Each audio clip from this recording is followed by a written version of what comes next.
We've had people embarrass themselves, wet their pants before, because it gets really scary.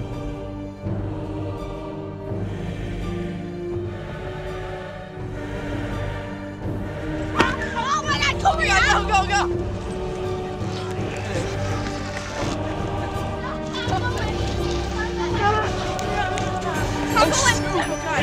Let's go this way. He's coming! Oh my God, the clown's coming! You are hopelessly lost. Go back to the entrance and start again. I'm Stewart, and here in my family's backyard, we have the world's only annual Loops and Traps Halloween maze. This maze actually started very small. It was my 4th birthday, and I really wanted an obstacle course in the yard. The original maze was very simple. It had maybe 2 or 3 foot tall tomato stakes. As we moved on, it really just became a Halloween tradition because we found October was the best time of year. And also it's the best holiday because we can haunt the maze. The design of the maze changes every year. I try to get into the psychology of the person who's going through the maze. I try to think to myself, what's the most logical decision to make, and how do I defy that logical decision? I think if somebody goes to this first door and then this second door and they realize that they're going the wrong way and they're lost again, they're not going to go to the same first door again because they're going to realize it was the wrong way. They're going to go somewhere else. If you have somebody coming here, there's no other way out but to come back through it. Each box of the maze is 27 inches by 27 inches. We start by drilling the holes for the grid. We string the stakes together with twine for support. After we've got all the stringing done, we take out the stakes that we're going to put doors in and we put the doors in where those stakes are. And you look out at the yard, there's just a bunch of doors in a field of stakes. And you can't even think that it was going to be a maze at that point.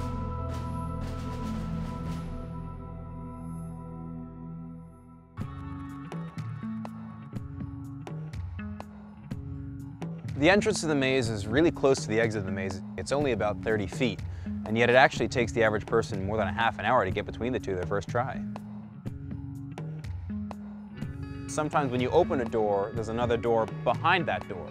So it is beneficial if you look behind the door you're opening when you open it, because maybe there's another door behind it. In the roofed areas, one of them has snakes. So it's all dark when you go in, and there's snakes hanging from the ceiling and jumping out and striking you.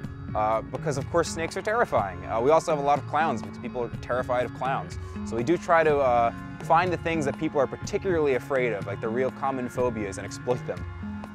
One of my favorite tricks, you see this hall of hands, all these fake rubber hands? They're supposed to look really cheaply fake. But at night, you can put a real hand through this hole here and make it look cheaply fake. And when people walk past, you grab them and scare the pants off them. I think my favorite part of every year's maze is going in and scaring people.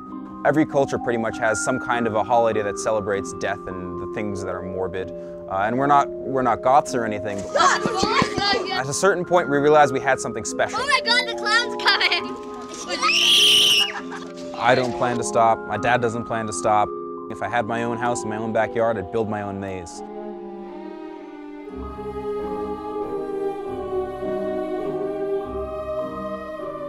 Are you a social media darling?